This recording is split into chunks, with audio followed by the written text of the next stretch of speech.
جاء نصر الله والفتح ورأيت الناس يدخلون في دين الله أفواجا فسبح بحمد ربك واستغفر إنه كان توابا صدق اللہ العظیم۔ کل کے درس میں سورۃ النصر کی کچھ تفسیر چل رہی تھی کہ اس سورہ نصر میں جو وعدہ کیا گیا کہ اللہ کی مدد آئے گی، فتح مکہ ہوگا اور لوگ فوج در فوج، گروہ در گروہ، قبیلے کے قبیلے، وفد کے وفد، جماعت در جماعت اسلام کے اندر داخل ہوں گے۔ تو یہ فتح مکہ کیسے ہوا، اس کا پس منظر، اس کا واقعہ سبب کیا بنا؟ تو اس کا مختصر واقعہ یہ ہے کہ سن 6 ہجری میں جب صلح حدیبیہ ہوئی تو اس میں مسلمانوں اور کفار کے درمیان یہ طے پایا، معاہدہ ہوا کہ 10 سال تک جنگ بندی کے اعلامیہ پر دستخط کیے گئے کہ 10 سال تک جنگ نہیں ہوگی، کوئی کسی کے خلاف محاذ آرائی نہیں کرے گا، امن سکون ہوگا۔ اور جو دیگر قبائل تھے انہیں بھی اختیار دے دیا گیا کہ تم جن کے حلیف بننا چاہتے ہو حلیف بن جاؤ، کوئی قریش کا حلیف بننا چاہتا ہے ان کا بن جائے، مسلمانوں کا بننا چاہتا ہے ان کا بن جائے۔ تو قبیلہ بنو خزاعہ مسلمانوں کا حلیف بن گیا، قبیلہ بنو بکر قریش کا حلیف بن گیا۔ ان دونوں قبیلوں کی آپس میں پہلے سے جنگ چل رہی تھی پرانی، تو اب انہوں نے موقع سے فائدہ اٹھاتے ہوئے کہ مسلمان اور قریش کے تو معاہدہ ہو گیا، ان کی تو جنگ ہونی نہیں ہے، تو لہٰذا دونوں قبیلے ہمارا دشمن وہ بھی مطمئن ہو چکا ہے۔ تو انہوں نے رات کی تاریکی سے فائدہ اٹھاتے ہوئے یکدم بنو خزاعہ کے اوپر بنو بکر نے حملہ کر دیا۔ گرمیوں کا موسم تھا، یہ بیچارے باہر کنویں کے اردا گرد سوئے ہوئے تھے، بے خبری میں یکدم حملہ کیا، اور اس میں قریش نے ان کا ساتھ دیا، ان کو اسلحہ مہیا کیا۔ اور پھر جب یہ بیچارے مظلوم وہاں سے بھاگے جان بچانے کے لیے اور آ کر حرم کے اندر پناہ لی کہ حرم میں تو قتل و قتال جائز ہی نہیں ہے، کفار بھی اس چیز کا احترام کرتے تھے، لیکن ان کفار نے اس میں ان کا ساتھ دیا، جسمانی طور پر بھی ساتھ دیا۔ صفوان بن امیہ، اکرمہ بن ابی جہل اور دیگر سرداروں نے رات کی تاریکی سے فائدہ اٹھاتے ہوئے انہوں نے بھی حملے کیے۔ تو بنو خزاعہ کے 13 آدمی قتل ہو گئے۔ صبح کو انہوں نے اپنے سردار عمرو بن سالم خزاعی کو 40 سواروں کے ساتھ بھیجا مدینہ میں، اور انہوں نے آ کر نبی علیہ السلام کو یہ ساری داستان سنائی کہ ہمارے ساتھ اس طرح ظلم ہوا ہے، ہمارے ساتھ اس طرح رات کے وقت حملہ کر دیا گیا، قریش نے بھی ساتھ دیا، وہ بھی اس کے اندر ملوث ہیں۔ نبی علیہ السلام نے اس سردار کے آنے سے پہلے ہی اہل مدینہ کو اس واقعے کی اطلاع دے دی تھی۔ عمرو بن خزاعی آیا اور اس نے واقعہ سنایا۔ نبی علیہ السلام اپنی چادر مبارک گھسیٹتے ہوئے چلے، فرمایا کہ عمر اطمینان رکھو، ہم تمہارا انتقام لیں گے، ہم تمہیں انصاف دلوائیں گے، تم ہمارے حلیف تھے، ہم تمہاری پوری مدد کریں گے جیسا کہ ہم خود اپنی مدد کرتے ہیں۔ تو نبی علیہ السلام نے حضرت امیر حمزہ رضی اللہ تعالیٰ عنہ کو مکہ بھیجا اور فرمایا کہ مکے والوں سے جا کر کہو کہ تمہیں اب 3 آپشن ہیں، 3 قسم کے اختیارات دیے جاتے ہیں، ایک بات چن لو، یا تو یہ ہے کہ جتنے آدمی تم نے قتل کیے ہیں 13 افراد ہیں، ان کی دیت ادا کرو، ایک آدمی کی دیت 100 اونٹ ہوتا ہے، تو 1300 اونٹ ان کو دو۔ اور اگر یہ شرط منظور نہیں ہے تو پھر جن جن لوگوں نے بدعہدی کیا، معاہدے کو توڑا، حملہ کیا اور اس جنگ میں شریک رہے، وہ تمام آدمی ہمارے حوالے کرو اور تم دستبردار ہو جاؤ، ایک طرف ہو جاؤ، ہم جانے اور وہ جانے، ہم بنو خزاعہ کا انتقام خود لے لیں گے۔ اور اگر یہ شرط بھی منظور نہیں ہے تو پھر تیسرا اور آخری آپشن یہ ہے کہ تم اپنے صلح والے حدیبیہ والے معاہدے کو ختم کرنے کا اعلان کر دو، اسے منسوخ کر دو۔ اب ان مکے والوں نے بیٹھ کے مشورہ کیا کہ کیا کریں، کوئی کچھ کہہ رہا تھا، کوئی کچھ کہہ رہا تھا، لیکن ان کا آخر میں اس بات پر اتفاق ہوا کہ جو ہم معاہدے کو ختم کرتے ہیں، ہم معاہدے کو منسوخ کرتے ہیں، ہمارا کوئی معاہدہ نہیں ہے۔ امیر حمزہ رضی اللہ تعالیٰ عنہ جب یہ پیغام لے کر آئے نبی علیہ السلام کو بتایا تو آپ نے صحابہ سے مشورہ کیا کہ کیا کرنا چاہیے۔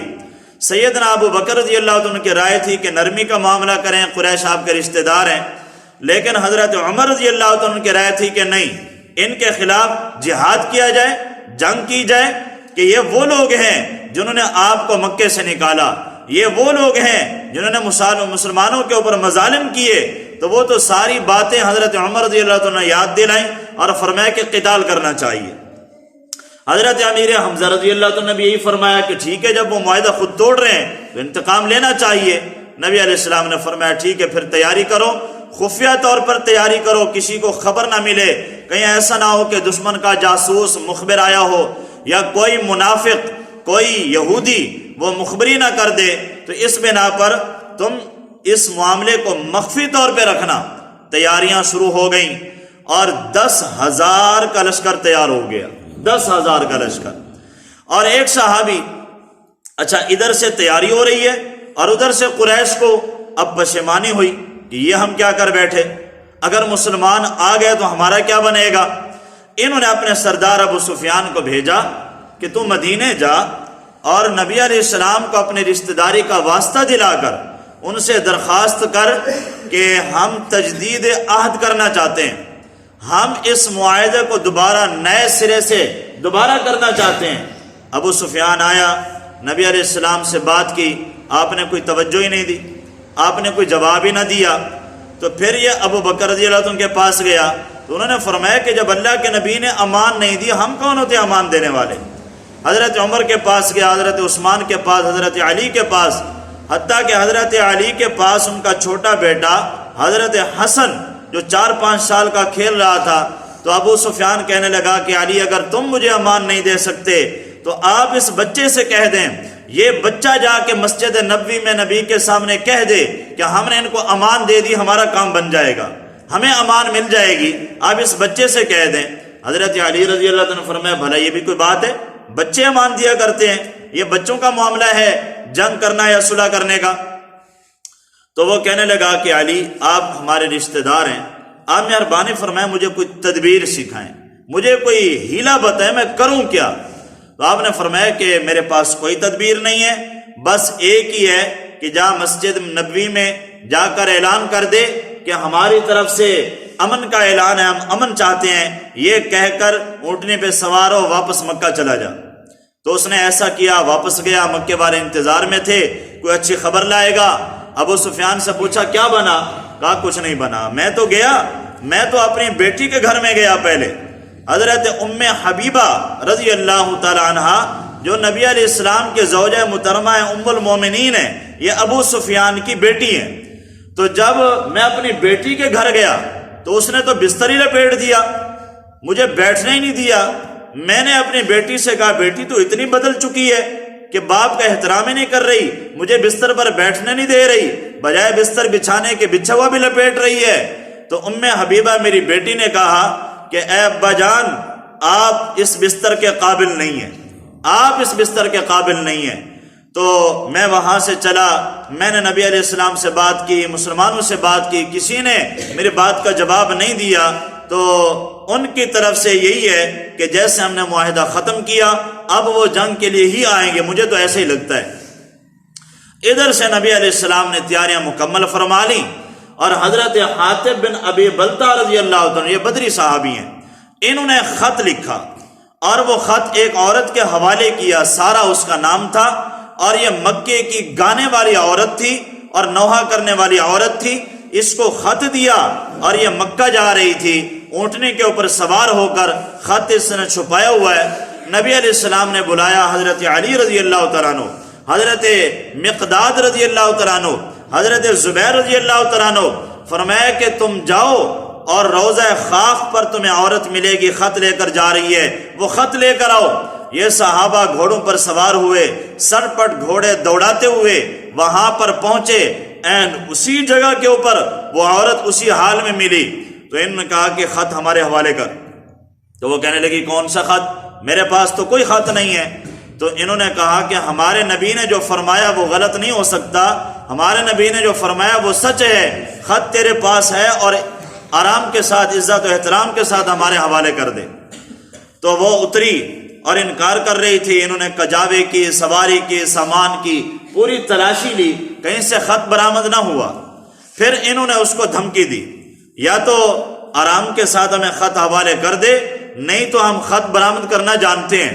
اب وہ ڈر گئی تو اس نے وہ خط جوڑے میں سے نکال کر ان کے حوالے کیا۔ یہ صحابہ جب خط لے کر آئے اور وہ خط کھول کر آپ نے دیکھا اور پڑھا تو اس میں حضرت حاتب بن ابی بلتہ رضی اللہ تعالیٰ عنہ کی طرف سے لکھا ہوا خط ہے، کفار کی طرف لکھا ہوا ہے، جس میں یہ لکھا ہوا ہے کہ اے کفار سنبھل جاؤ، اللہ کے نبی ایک بہت بڑا لشکر لے کر 10,000 کا لشکر لے کر ابھی تمہارے اوپر حملہ آور ہونے والے ہیں۔ تو حضرت عمر رضی اللہ تعالیٰ عنہ کہنے لگے کہ یہ تو منافق شخص ہے، مجھے اجازت دیجیے میں اس کا سر قلم کروں، اس نے آپ کا راز فاش کر دیا۔ آپ نے فرمایا عمر ابھی رکو، مجھے ذرا پوچھنے تو دو، تحقیق تفتیش تو کرنے دو۔ آپ نے اس صحابی کو بلایا اور پوچھا کہ حاتب کیا یہ خط تمہارا ہے؟ جی یا رسول اللہ میرا ہے۔ کیا آپ نے خود لکھا؟ جی یا رسول اللہ خود لکھا۔ کیوں لکھا؟ یا رسول اللہ بس اس لیے لکھا کہ میرے بیوی بچے مکے کے اندر اکیلے ہیں، میرا کوئی کنبہ قبیلہ رشتہ دار وہاں پر نہیں، میں تو یمن کا رہنے والا تھا، میں تو مکے میں پردیسی ہوں آ کر یہاں پر رہا اور پھر ہجرت کر کے یہاں چلا آیا، تو میرے بچوں کو کوئی تحفظ نہیں۔ میں نے یہ سوچا مکے والوں کو یہ خط لکھ کر ان کے اوپر احسان کر دوں تاکہ میرے بچوں کو تحفظ مل جائے۔ میں نے یہ خط کوئی مرتد ہو کر نہیں لکھا، میں نے یہ خط اسلام سے پھر کر نہیں لکھا، الحمدللہ میں اپنے ایمان کے اوپر اب بھی قائم ہوں، میرے خط لکھنے نہ لکھنے سے کوئی فرق نہیں پڑنا، کیونکہ میرا اعتقاد اور یقین ہے کہ اگر آپ 10,000 کا لشکر نہیں، آپ اگر اکیلے بھی چلے جائیں تب بھی اللہ نے فتح آپ کو ہی دینی ہے، فتح تو آپ کے مقدر ہے، فتح آپ کو ملنی ہے، تو لہٰذا میرے خط لکھنے سے فرق نہیں پڑتا۔ نبی علیہ السلام نے فرمایا کہ عمر یہ بدری صحابی ہے، اور ان اللہ اطلع علی اہل بدر فقال اعملوا ما شئتم فقد غفرت لکم، اللہ تعالیٰ نے بدر والوں پہ جھانکا اور فرمایا کہ اے تمام بدر والوں میں نے تمہاری بخشش کر دی، آج کے بعد تم جو چاہو کرو۔ ان کی تو بخشش ہو چکی ہے۔ نبی علیہ السلام اب یہ لشکر لے کر چلے، 10,000 کا لشکر روانہ ہوا، مقام مر الزہران مقام ابوا پر پہنچے تو یہاں پر حضرت عباس رضی اللہ تعالیٰ عنہ اپنی پوری فیملی سمیت اپنے بیوی بچوں کے ساتھ مکہ سے ہجرت کر کے آ رہے تھے، اور راستے میں ملاقات ہو گئی۔ حضرت عباس مسلمان پہلے ہو چکے ہیں، تو نبی علیہ السلام سے ملاقات ہوئی تو کہنے لگے کہ یا رسول اللہ میں ہجرت کر کے جا رہا ہوں، کیا مجھے ہجرت کا ثواب ملے گا؟ کیونکہ آپ تو 10,000 کا لشکر لے کر آ رہے ہیں فتح مکہ کے لیے۔ نبی علیہ السلام نے فرمایا کہ عباس آپ آخری ہجرت کرنے والے ہیں، آپ آخری مہاجر ہیں، اور آج کے بعد اب مکے سے مدینہ والی جو ہجرت فرض تھی، جو ایمان کی علامت تھی، وہ ختم ہو گئی۔ لا ہجرت بعد الفتح، آج کے بعد اب ہجرت نہیں ہوگی۔ پھر آپ آگے چلے تو 2 اور شخص آپ کو ملے، ایک آپ کا چچے کا بیٹا ہے ابو سفیان بن حارث، ایک ابو سفیان مکے کا سردار ہے وہ نہیں، یہ دوسرے ہیں، ابو سفیان بن حارث آپ کے تائے کا بیٹا، اور دوسرا ہے عبداللہ بن ابی امیہ، یہ نبی علیہ السلام کا پھپھی زاد ہے، آپ کی پھپھی عاتکہ کا بیٹا۔ یہ دونوں ملے، یہ آپ کے سامنے آئے اور معذرت کرنے لگے۔ نبی علیہ السلام نے چہرہ مبارک پھیر لیا، دوسری طرف سے آئے، آپ نے چہرہ مبارک پھیر لیا۔ حضرت ام سلمہ رضی اللہ تعالی عنہا نے ان کو مشورہ دیا کہ تم نبی علیہ السلام کے سامنے آ کر یہ الفاظ کہو کہ یا رسول اللہ ہم آپ سے وہی بات کہتے ہیں کہ جو برادران یوسف نے یوسف علیہ السلام سے کہی تھی۔ تو حضرت ام سلمہ کے مشورے سے، حضرت علی رضی اللہ عنہ کے مشورے سے یہ دونوں آپ کے سامنے آئے اور آ کر کہنے لگے کہ یا رسول اللہ ہم آپ سے وہی بات کہتے ہیں جو یوسف علیہ السلام کے بھائیوں نے یوسف علیہ السلام سے کہی تھی۔ کیا مطلب؟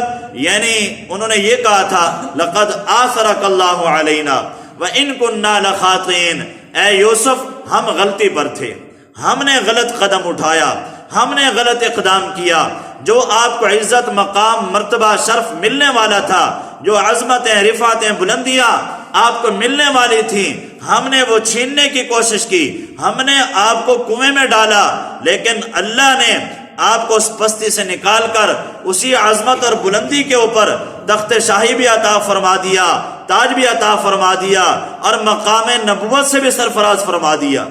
ہم ہی غلطی پر تھے، ہم سے غلطی ہوئی، ہمیں معاف کر دیجئے۔ آج ہم بھی وہی بات کہتے ہیں جو برادران یوسف نے یوسف علیہ السلام سے کہی تھی۔ جب ان دونوں آپ کے کزنوں نے یہ بات کی تو آپ نے جواب میں کیا فرمایا؟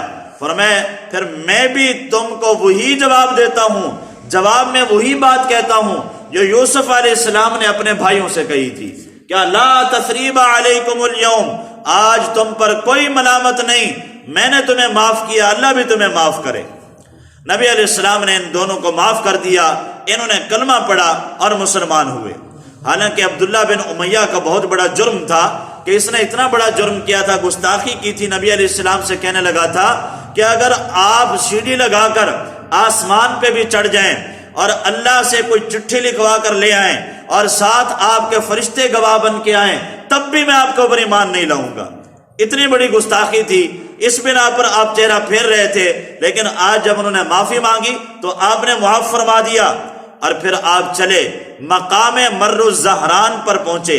یہ جگہ مکے کے قریب ہے، یہاں پر پہنچے تو آپ نے پورے لشکر سے فرمایا آج رات یہاں پر ہم پڑاؤ کریں گے، اور پورے میدان کے اندر تمام لوگ پھیل جائیں، ایک ایک، دو دو، تین تین کر کے ٹولیاں بن جاؤ اور مختلف جگہوں کے اوپر آگ روشن کرو، ہر بندہ، ہر دو بندے آگ روشن کریں۔ تو پورے میدان کے اندر جب 10,000 کا لشکر پھیلے گا، کتنا مجمع ہو جائے گا، کتنی آگ جل رہی ہوگی۔ تو یہ کس لیے تھا؟ تاکہ اگر کوئی مکے کے جاسوس اور کوئی مخبر اور کوئی ان کے پہرے دار، کوئی چوکیدار اگر وہ پھر رہے ہوں گے تو یہ منظر دیکھ کر ان کے اوپر اثر ہوگا، اور لشکر کی زیادتی، تعداد کی زیادتی کا ان کے اوپر رعب چھائے گا۔ یہ آپ کے حکمت عملی تھی۔ ادھر سے ابو سفیان اور حکیم بن حزام اور بدیل بن ورقہ، یہ تین مکے کے بڑے سردار، یہ رات کو جاسوسی کر رہے تھے۔ تو یہ چلتے چلاتے یہ یہاں پر پہنچے، ان کو تو خبر ہی نہیں تھی۔ اچانک دیکھا کہ آگ جل رہی ہے، پورے میدان کے اندر مختلف فاصلے کے اوپر آگ جل رہی ہے۔ بڑے حیران ہو گئے کہ یہ کیا ہے۔ اور ادھر سے حضرت عباس رضی اللہ تعالیٰ عنہ، یہ پیرے پر تھے، انہوں نے ابو سفیان کی بات سن لی کہ ابو سفیان کہہ رہا تھا کہ آج ایسا منظر میں نے کبھی نہیں دیکھا کہ آج رات جتنی آگ جل رہی ہے، لگتا ہے لشکر بہت بڑا ہے۔ حضرت عباس رضی اللہ تعالیٰ عنہ نے ابو سفیان کی آواز پہچان لی تو فرمایا کہ ابو سفیان آجا، میں عباس ہوں، آج تمہارے اندر مقابلے کی طاقت نہیں، آج اللہ کے نبی 10,000 کا لشکر لائے ہیں، لہٰذا میرا مشورہ یہ ہے آجا میں تجھے نبی کے خدمت میں لے چلوں، کہیں ایسا نہ ہو کسی مسلمان کے ہتھے چڑھ جائے اور وہ تجھے قتل کر دیں اور گرفتار کر لے، لہٰذا میں تجھے لے چلتا ہوں، معافی مانگ لے، اس کے علاوہ کوئی حل نہیں ہے۔ میں تو یہ سوچ رہا تھا کوئی بندہ مجھے ملے، کوئی لکڑیاں چننے والا لکڑہارا، کوئی دودھ والا، کوئی مکے جانے والا، میں اس کے ہاتھ پیغام بھجواؤں، مکے والوں کو یہ کہوں کہ مکے والوں آج تم مقابلہ نہیں کر سکتے، آج ایک ہی حل ہے، آؤ اور معافی مانگ لو، امان مانگ لو۔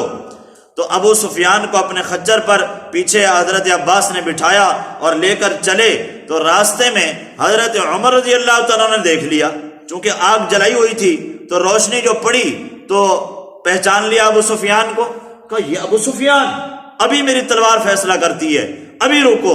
حضرت عباس رضی اللہ جلدی سے سواری کو بھگایا، کہیں حضرت عمر اس کو قتل ہی نہ کر دیں۔ بھگاتے بھگاتے نبی علیہ السلام کے خیمے تک لے آئے، نبی علیہ السلام کے سامنے پیش کیا۔ آپ نے فرمایا کہ ابھی لے جاؤ، اپنے خیمے میں اس کو ٹھہراؤ، صبح میرے پاس لے آنا۔ صبح کو ابو سفیان کو پیش کیا۔ اب حضرت عمر بھی ہیں، نبی علیہ السلام بھی موجود ہیں، ابو سفیان بھی ہے، حضرت عباس بھی ہیں، بات چیت چل رہی ہے، اور ابو سفیان معافی مانگ رہا ہے۔ تو نبی علیہ السلام نے فرمایا کہ ابو سفیان، کیا ابھی اللہ پر تیرا یقین، ایمان کامل نہیں ہوا؟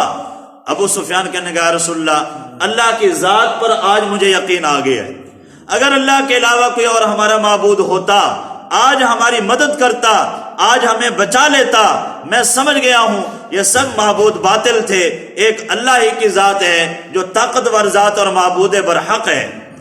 اور پھر نبی علیہ السلام نے فرمایا کیا تو میری رسالت کے بارے میں تجھے ابھی تک یقین نہیں ہوا؟ ابو سفیان کہنے لگا ہاں البتہ اس بارے میں ابھی مجھے کچھ تردد ہے۔ جب یہ بات کی تو حضرت عباس رضی اللہ عنہ نے فرمایا کہ ابو سفیان یہ کیا کہہ رہا ہے، ابھی بھی تجھے رسالت کے بارے میں تردد ہے؟ میں تجھے امان لے کر دے رہا ہوں اور تو یہ بات کر رہا ہے۔ نبی علیہ السلام نے فرمایا کوئی بات نہیں، اس نے اپنے جو اشکالات ہیں دور کرنے دو، جو اس کا ڈاؤٹ ہے اسے کلیئر کرنے دو۔ تو نبی علیہ السلام نے اس کے اشکالات کے جوابات دے دیے۔ ابو سفیان نے کلمہ پڑھا اور مسلمان ہو گیا۔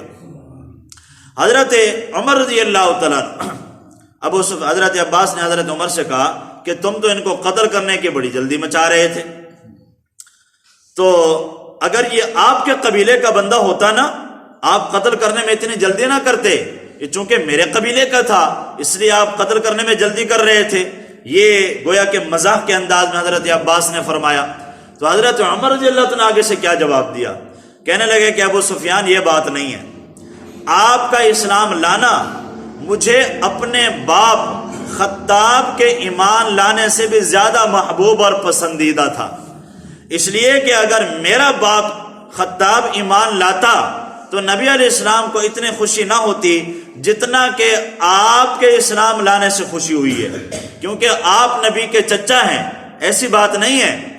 حضرت ابو سفیان کو اب آپ نے عزت و اکرام دیا، چونکہ یہ مکے کا سردار تھا، تو فرمایا کہ جا کر مکے والوں کو اعلان کر دو کہ جو ابو سفیان کے گھر میں داخل ہو جائے گا، من دخل بیت ابی سفیان فقد آمنا، اسے امان ہوگی، اور جو مسجد حرام میں داخل ہو جائے اسے بھی امان ہوگی، جو اپنے گھر کا دروازہ بند کر کے بیٹھ جائے، لڑائی جنگ کے لیے باہر نہ نکلے، اسے بھی امان ہوگی۔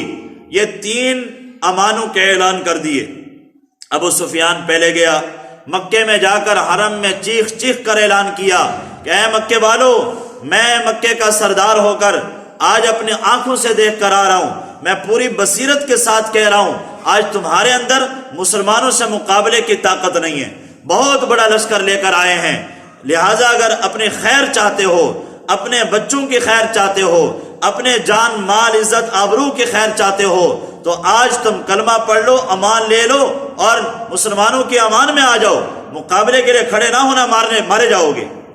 تو ہندا کہنے لگی ابو سفیان کی بیوی کہ ابو سفیان تو مکے کا سردار ہو کر لوگوں کو بزدل بنا رہا ہے، بزدلی دکھا رہا ہے، بجائے ان کو ہمت جوش دلانے کے ان کو بزدل بنا رہا ہے، یہ کیسی باتیں کر رہا ہے؟ ابو سفیان نے کہا ہندا، میں جو کہہ رہا ہوں واللہ سچ کہہ رہا ہوں، میں اپنے آنکھوں سے دیکھ کر آیا ہوں، آج تمہارے اندر مقابلے کی طاقت نہیں ہے، لہذا میری بات مان لو، نجات پا جاؤ گے۔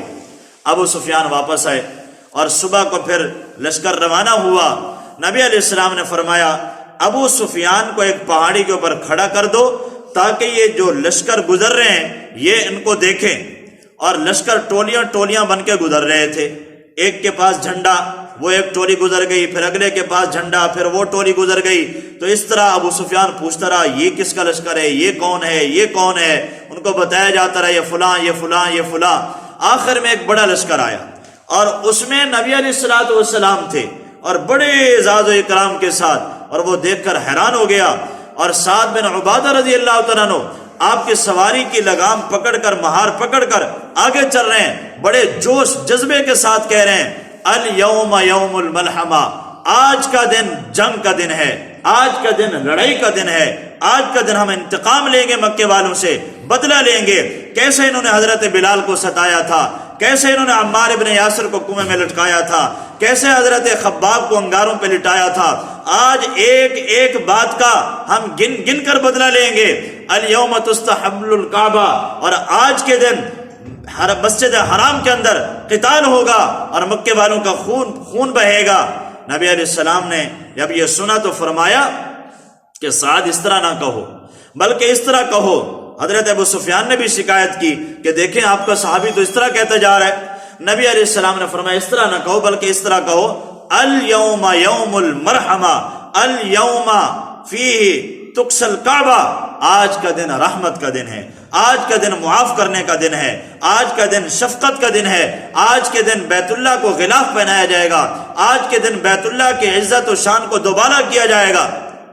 نبی علیہ الصلوۃ والسلام اس فاتحانہ انداز کے ساتھ بیت اللہ کے اندر داخل ہوئے۔